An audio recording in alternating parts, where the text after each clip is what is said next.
सुमनसवन्दित सुन्दरि माधवि चन्द्र सहोदरि हेममयि मुनिगणवन्दित मोक्षप्रदायिनि मञ्जुळभाषिणि वेदनुते पङ्कजवासिनि देव सुपूजित सद्गुणवर्षिणि शान्तियुते जय जय हे मधुसूदन कामिनि आदिलक्ष्मि जय पालय माम्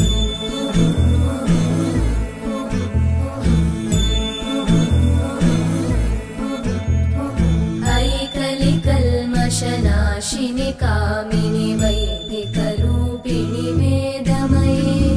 क्षीरसमुद्भव